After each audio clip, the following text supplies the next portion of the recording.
Hello, ladies and gentlemen. We're going to go over Unit 1, Module 1 today. So we're going to dig right in here. And when we think of this module right here, we are essentially thinking about, we're going to talk about scarcity, choices. Choices are important. Everything in this world is scarce. We're going to talk about choices, opportunity costs, positive and normative statements that economists agree and disagree, and what is macro and microeconomics. So that's really what we're going to talk about here today. So we're going to take a look at the 10 principles of economics. First thing to understand is all of us, every single one of us face trade-offs. To watch the video, this econ video, or watch some other kind of video. Go to work or stay at home and sleep. We all face trade-offs. The next is the number two of our principles of economics under the ideas of how people make decisions is the cost of something is what you the cost of something is what you give up to get it. That's your opportunity cost, the value of it. So, for example, if I go to Great America and it costs $60 to go in, I give up $60 to go to Great America.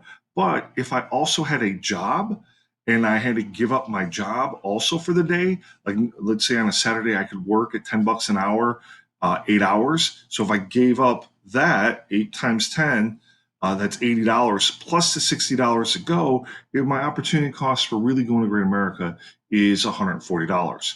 Now, don't forget the food and other things, the parking, that all starts that up. So your trip to Great America, your opportunity cost might be $200, $250.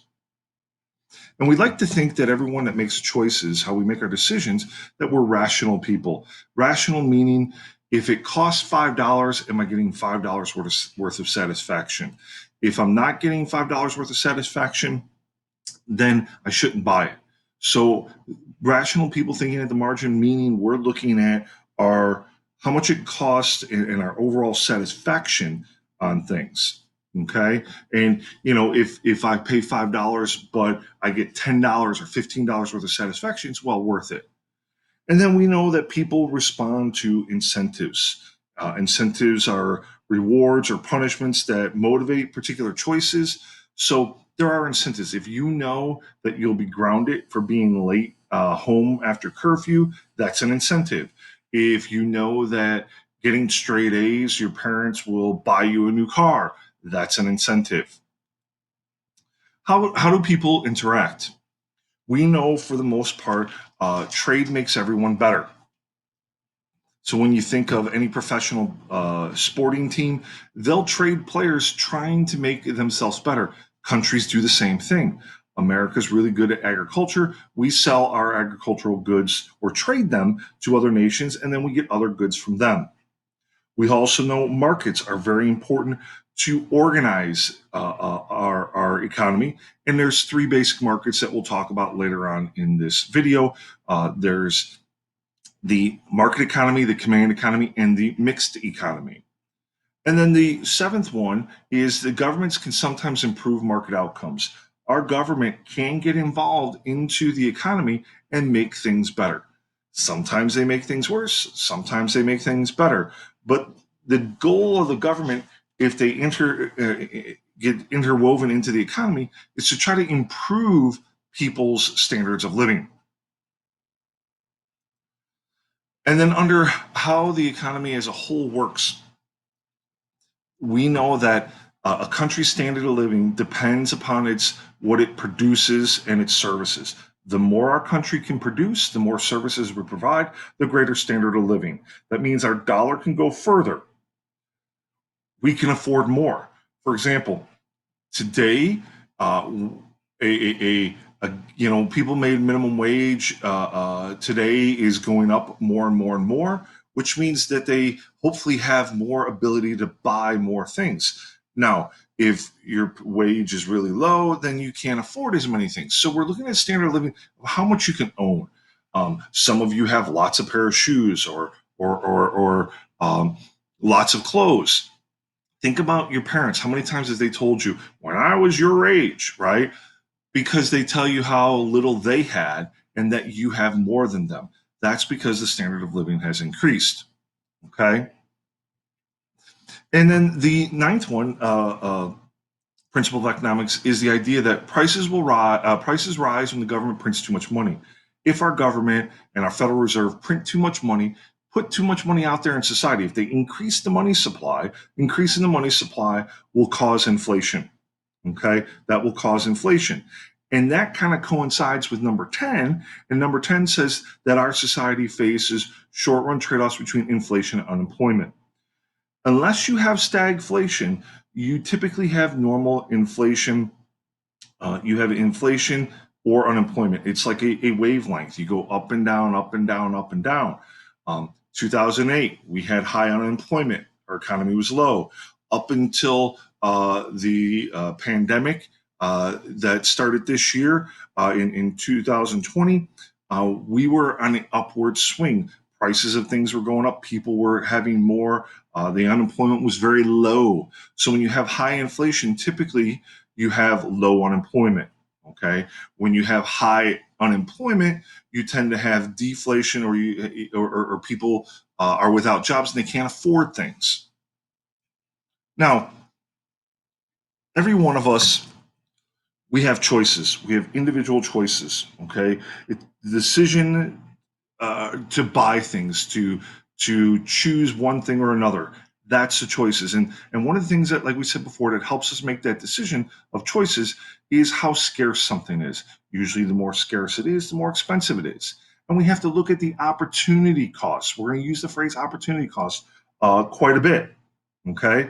And then we have to think about on the margin, like what's its value? Is it scarce? Is it scarce? And then we have to look at not only if it's scarce, but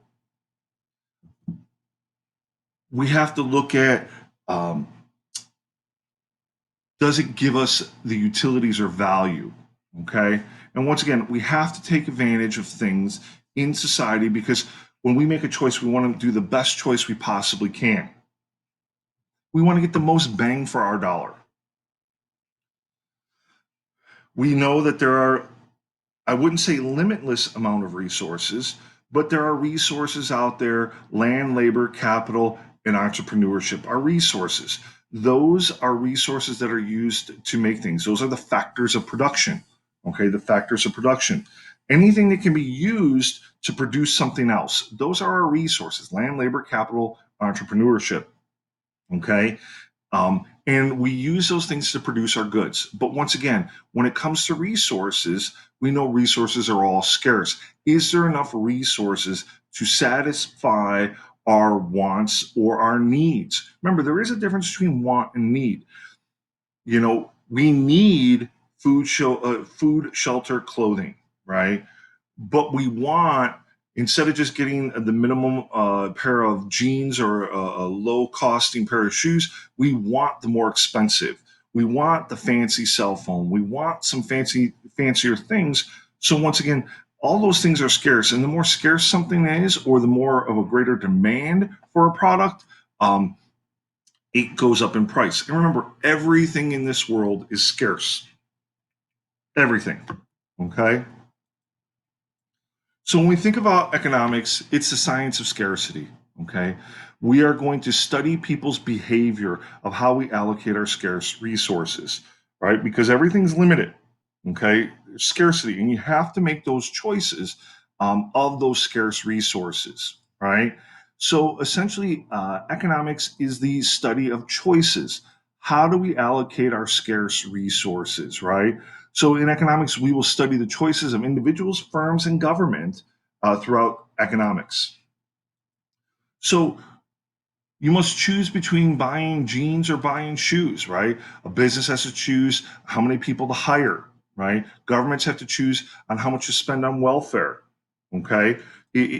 There is lots of things, choices out there. Your textbook, social science is concerned with the efficient use of scarce resources to achieve the maximum satisfaction. We want to get the most bang for our dollar. That's what we're going to be studying. So, the study of how individuals and societies deal with scarcity, how scarce a product is. That's how we're going to decide, and how we're going to decide to buy things. And we look at how much it costs us, and the utility or satisfaction. A lot of it has to do with satisfaction. Here, we must. This is George Well. We must consult our means rather than our wishes. Our means, like I can't want a Lamborghini if I have Kia Soul money. I mean, that's really the question. My money might be considered scarce, or the revenue that I have. Okay, so every society has to ask themselves three basic economic questions: What goods and services should be produced? How should these goods and services be produced? And who consumes these goods and services? No company is going to produce a product. No company is going to produce a product that no one's going to buy, right? People have to want things. That's why they're always asking, what do people want? And if enough people want something, like we wanted to have the ability when the first cell phone came out to text. And so what did they do? They built phones with this texting. Then we were like, hey, we want a phone that has the internet. Well, that's what they did. Then they go, we want to have FaceTime. And so as people want things and are willing to pay for it, it will be created. So these questions are answered in our economic system. All right. Our economic system is the method used by society to produce and distribute goods and services. Okay. Now, there are three basic economic systems that I mentioned before. We have the command economy, the free market, and we have the mixed economy. So we're going to go over these types of economies. Okay. Now, there's a video that's on our web page. So if you take a look at it, it talks about the economic systems in the video to get a different point of view from what I'm saying. So feel free to check that out. So let's talk about a command economy, okay? When we think of a command economy, the industry is publicly owned and the central authority makes the production and consumption decisions in this, okay? So it's sort of like the government runs things, all right? Some people instantly think of central planned economy as communism, right? That idea, or socialism, where essentially the government, like I said before, owns the resources. They have to answer those three questions, right? Like countries that we've seen that have been just this centralized planning idea and not the free market. Cuba, North Korea, the former Soviet Union, and China. Right now, China today has far more free market in it than a lot of people give them credit for. So there are problems that we face with centralized planning. Okay, if there's centralized planning, there's little incentive to work hard because it's like you can't work for more because the government's determining how much of a product is being made or if a product is being made. So if the government says we're only making, let's say, yellow raincoats, well, maybe that's not what you want. So you're going to have less incentive to work because you can't get what you want. Okay. Now, there are advantages and disadvantages of this. Okay. So what's good about communism? You tend to see lower unemployment because everyone has a job, right? You have lower unemployment because everyone has a job. You see great job security because the government won't go out of business, right? Less income inequality because everyone's going to essentially get paid the same. And in a lot of these, you'll get free healthcare. And I have free in quotations because you say it's free healthcare, the government is paying for it, and that government that's paying for it is essentially, like in today's society, we would say that they would raise our taxes in order to pay for that. Some of the bad things that we see about it, there's no incentive to work harder, right? There's no incentive to innovate. If you want to innovate and make something newer or something awesome or invent something new, if the government's not going to let you make it, then why invent it? Okay. There's no competition. There's no competition. If there's no competition, then how are companies going to try to outproduce or produce a better product than someone else if there's truly no competition? We like competition. We like when cell phone services compete for our business. We like it when car manufacturers compete for our business. We like that idea. Problem though we see is we get corrupt leaders in this idea of communism, and that's kind of where it falters a lot of with the corrupt leadership, and then we have fewer freedoms under this communist idea because there's less incentive. You're kind of forced into a working facility. This The revolutionaries, even if you spend your whole life combating the forces of capitalism, you still might wind up on a t-shirt sold in a store owned by the Gap. So it's kind of like this revolutionary fighting for the socialist idea, and yet shirts are being sold in the Gap in a free society. That's kind of a kind of a meme there, a meme. I think I'm saying that right. There's also a great video about under the Socialist Society in Venezuela about some issues that are facing them when it comes to food. Venezuela was is one of the wealthiest countries when it comes to raw materials and resources, but people are struggling for day-to-day things. The next is the free market, more of what we know as capitalism. Okay, capitalism. And when we think of the free market, we think of laissez faire. We'd like to have more laissez faire with small government. Okay, small government with laissez faire, kind of hands off.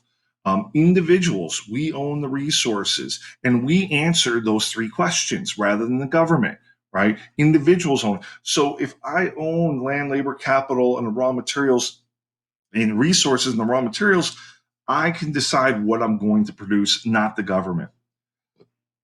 And there's incentives because you want to produce things efficiently.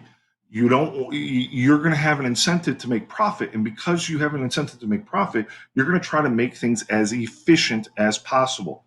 And in a free market, there is a wide variety of consumable goods. Think about going down the cereal aisle. How many hundreds of different kinds of cereal? Now, granted, cereal itself is probably more of an oligopoly. It's not quite a free market because you only have Post, General Mills, Quaker, and Kellogg's that pretty much make all the cereal. But those are there's so many choices, and that's the thing we like. We like the idea of choices. Okay. Some examples that we see of the free market, it regulates itself. If we want a cell phone and there was only one company, then we have no choices. But when there's more and more cell phone companies, it gives us choices. Okay. Businesses have incentives, to make profits. So they need to make things and be competitive. A perfectly competitive market tends to be cheaper than a monopoly, an oligopoly, or a monopolistically competitive market. Perfectly competitive means that the prices will be lower. Okay, lower prices, better quality, more variety, and we like that. We like that. Monopolistically competitive market would be like fast food. There's a wide variety of all competing for our food, but there's all kinds of incentives for McDonald's or Taco Bell or Burger King to come out with new products to have a variety to try to gain market shares. Okay, we produce goods and services that society wants because resources follow profits. People want to make money. Okay, so when we think about this, there is a shortage of goods. When we think of this here, the end result, most efficient production of goods that consumers want, produced at the lowest prices and at the highest quantity. That's what we see. Okay. Now, oop, did I miss? So examples of some central planning, all right, because we just had some examples of the free market. Some examples, if consumers wanted smartphones and the only one company was making them, then you'd only have one company, right? Other businesses cannot start up to compete, right? There's no competition in central planning because only the government decides. Tends to have higher prices, lower quality, and less production. All right, less variation in production. So more phones will not be made until the government decides to create new factories. So the end result of this is there's a shortage of goods that consumers want. produced at higher prices and at lower quantities. So imagine in a farmer's market, right? There's a farmer's market by me in the summer on Wednesdays, but the farmers set the price in the morning, right? And as we look at it, as customers come in, they make purchases that benefit themselves. If the apples are too high in price, then people don't buy them. If the apples are too low in price, then people buy them all up. If their apples are bad, people won't buy them. But what we'll see is when the farmer and the customer are both happy with the result, more apples will be sold, and it tends to be a cheaper price. And like I said, producers and consumers have their self interest. They want to make adjustments to make that profit. Okay. So, like we said before, there's this thing called the invisible hand, right? That's that laissez faire approach. Okay.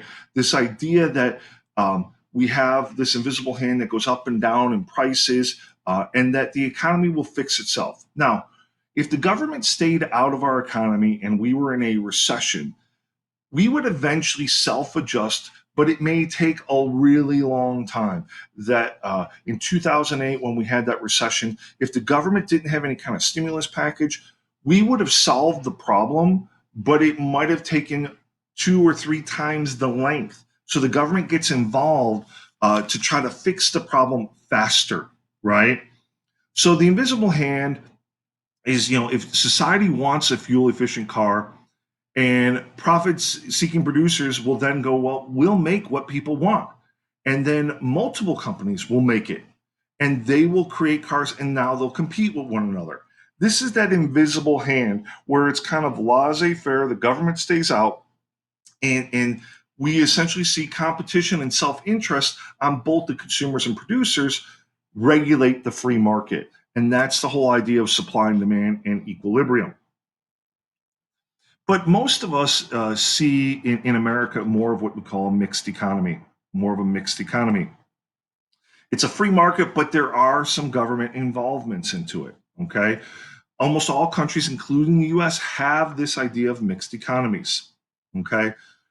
So we could see, here's a perfect example. The picture on the left is a third world country, picture on the right is a developed country. The developed country has more free markets, property rights, they control the resources. So you can see the innovation allows them to make more food, to farm implements that are being able to do multiple rows of crops, where a third world country that really doesn't have that option.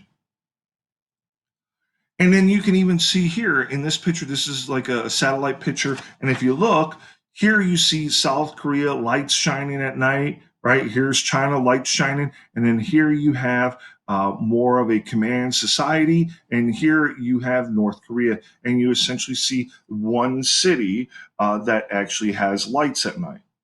And that's more of a command economy. They dictate the electric. Okay. So we could see North Korea's GDP is 13 billion, where we see South Korea's GDP is 1.6 trillion when this picture was taken. So we have to look at all the time at opportunity costs, to determine what we want, where we want it, how we want it, because we know everything is scarce. So we have to look at the real cost of things. And like we said, we look at the opportunity cost. What do we have to give up? Okay. For me to make this video, I had to give up time watching TV or Netflix or spending time petting my dog. So the opportunity cost is essentially the value of what I'm giving up. Okay. The value of what I'm giving up. Now, in this class, we're going to talk mainly about microeconomics, but we need to understand both micro and macro. Micro is talking about small individuals, how individuals make choices, how firms happen, how the individual markets happen. Okay, we're studying the supply and demand in specific industries, production costs, labor costs. Right. Macro is more of the larger economy. Right. So micro might look at, a small business in Romeoville, where macro is going to look at the study of the entire country's economic system, right? The aggregate economic growth, right? The aggregate, the government spending, the government unemployment, international trade. So those are macro. So think micro small, macro big. Okay. So if we look more differently at just some questions, micro might ask, if we look at the difference between micro and macro question might be, go to business school or take a job. What determines the salary offered by Citibank or another place, or get an MBA, go to school. Macro might ask, how many people are employed in the whole society? What is the unemployment rates for the society? The overall GDP per capita would be more of a macro idea. Some more might be, what college courses are people going to take, or what colleges are going to go to, what government policies should be adopted to help low income students or to attend college, what determines whether Citibank opens a new office in Shanghai. Those are micro questions. Macro, again, what determines the overall price level of the economy as a whole, what government policies should be adopted to promote full employment, what determines the overall trade in goods, compared to the rest of the world. So that's really when we look at micro and macro. Micro focuses on the decisions that are made by individuals and firms. Macro talks about aggregate behaviors, more of what the government and the overall economy of the government, right, examines the individuals, or macro examines how actions of individuals and firms, they kind of interact at a more of a global, a summing of it. So we use the phrase aggregate. So in micro and macroeconomics, or in microeconomics, we'll talk about supply and demand. In macro, we'll talk about aggregate demand, aggregate supply. So micro might talk about the demand for Trident gum and the supply of Trident gum, where macro would be like, hey, what is the demand for all gum? What is the supply of all gum? All right. So instead of just one thing, it's a bigger picture. Okay. But now, as economists, we have to think about um, we have to look at how things are and how things should be. So as an economist now, we're going to use terms such as positive and normative statements. So as economists now, you're always going to be looking for positive and normative statements. Positive statements is the branch of economic analysis that describes the way the economy actually works. Positive things are based on facts. They avoid value judgments. Like this is what it is. Okay, positive statement is what it is. All right. So if we said unemployment rate is 10%, then that would be a positive statement. If I said the unemployment rate should be 4%, all right, what we think it should be, which is more of a judgment, what it ought to be, that's a normative statement. So you see, economists will argue about a lot of normative things, what things should be or shouldn't be. That's a huge part of this idea of the economy. Okay. So here is asking the question. I'm going to give you a statement. So the rising price of crude oil on the world market will lead to an increase in gas price, right? Is that a positive or normative statement, right? The rise of an average temperature will likely increase the demand for sunscreen. Oops. Pollution is the most serious economic problem. The government should ban smoking in public places. And the fifth statement, unemployment is more harmful than inflation. So are these positive or normative statements? Well, if we look, the first statement is a positive statement. It's telling us what it is. The second statement is also a positive. It's telling us what it is. It's taking facts. Pollution is the most serious economic problem. That's a normative. That's what some people think, okay? What it should be, what it ought to be. Government should ban smoking. That is a normative statement that the government should ban, right? And then unemployment is more harmful than inflation. That too is a normative statement. So we're going to see economists disagree about many of these things, but there are others that they will agree upon. When and why economists disagree? Two main reasons. Which simplification to make a model, like when they make models, is, it depends on the point of view of the model. Because remember, models, we're talking about like economists make models like the scientific method. They come up with an idea and they test that theory. And the other is values. How much, what values are people using? For example, if we look at this glass, is it half full or half empty? Well, it depends on your point of view. I look at it is if the glass was full to begin with and I drank half of it, then it's half empty. But if it started empty and I poured water in it, then to me, it would be half full then. So it really depends on your point of view on that. Okay. So when do economists agree? Okay, when do economists agree? They agree, many economists will agree on the responses on things like tariffs and import quotas usually reduce economic welfare, right? A ceiling on rents reduces the quantity or quality of housing availability. When there's numbers that support things, you'll find few more agreements of economists. Okay, so there are five keys to certain assumptions because economists, we have to make assumptions. We have to make certain assume we have to make our we have to make our theories and we have to make certain assumptions. Okay, assumptions. So society has unlimited wants and limited resources. We all want a lot of stuff, but there's limited things. That's an assumption that we make, right? Due to scarcity, choices must be made. Everyone has a choice. There's a trade off, right? Because everything is scarce. Okay. Um, the next one is everyone's goal is to make choices that maximize their satisfaction. Everyone acts in their own self interest. Okay. The next one is everyone makes decisions by comparing the marginal cost and marginal benefit. How much additional cost does it cost to make one more product? And how much additional benefit do you have of buying that product? So, marginal cost, marginal benefit. We have to make those decisions by comparing those. It's like supply and demand. So, I have to look, does if I buy a piece of pizza for $5, that first slice gives me a certain amount of utility or satisfaction.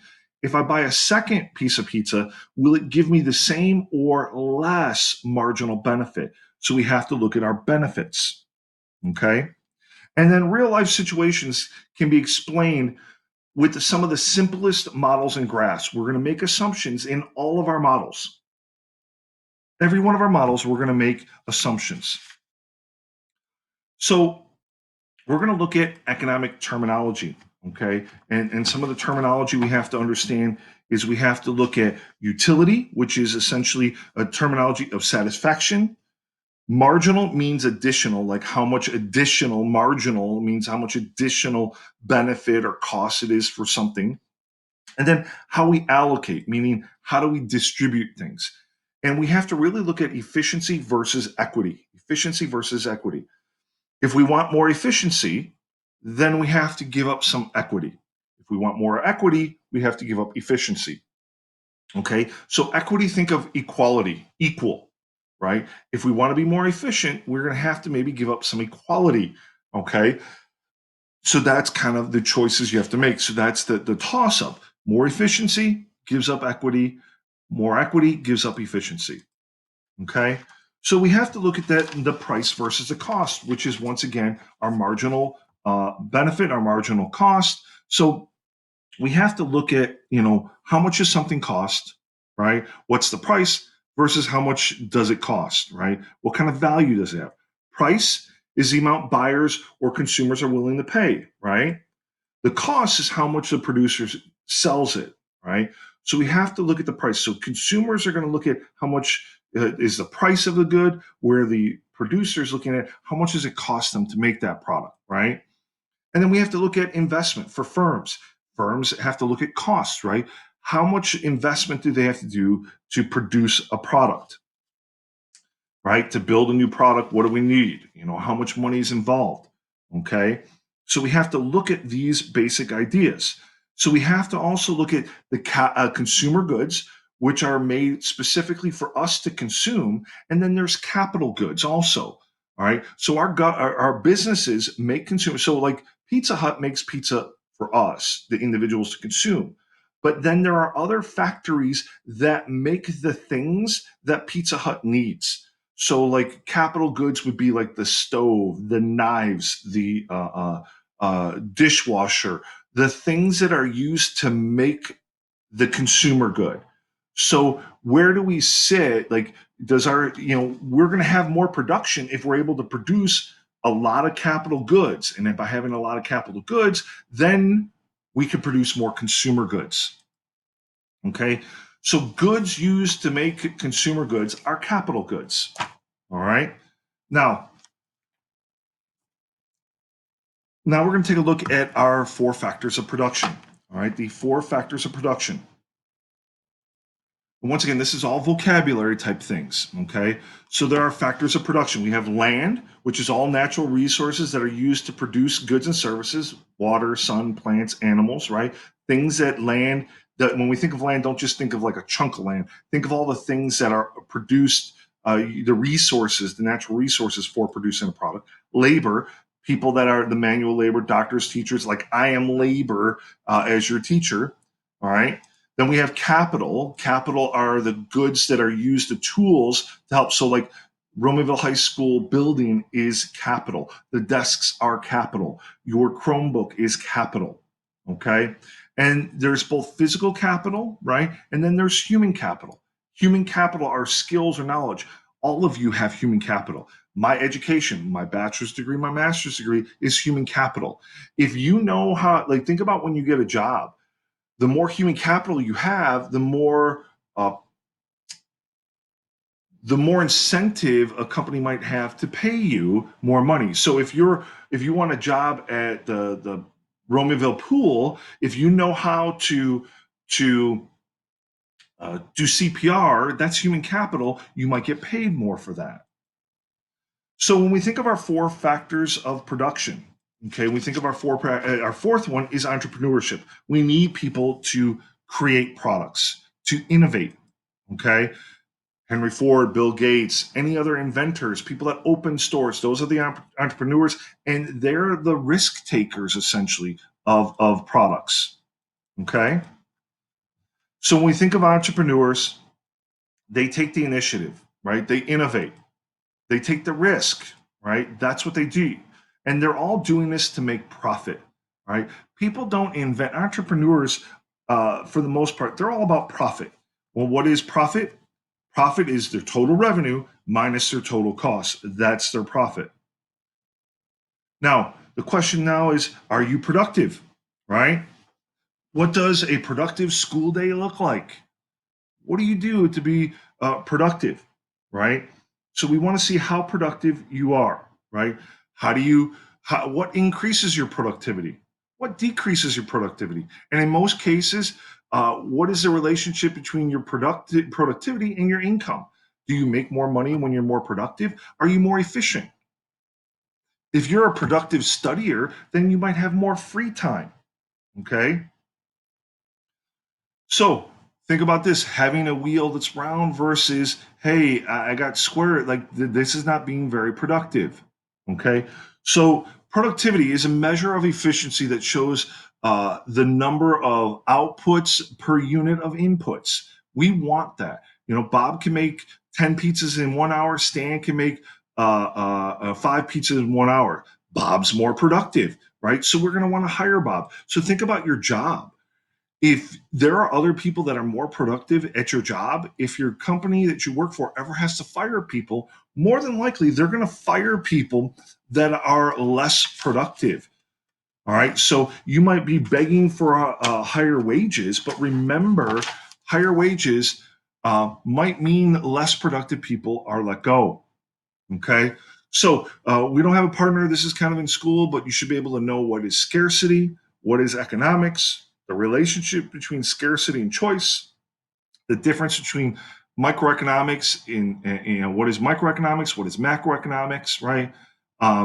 What I have how is macroeconomics different than micro? Explain the difference between a positive and normative statement.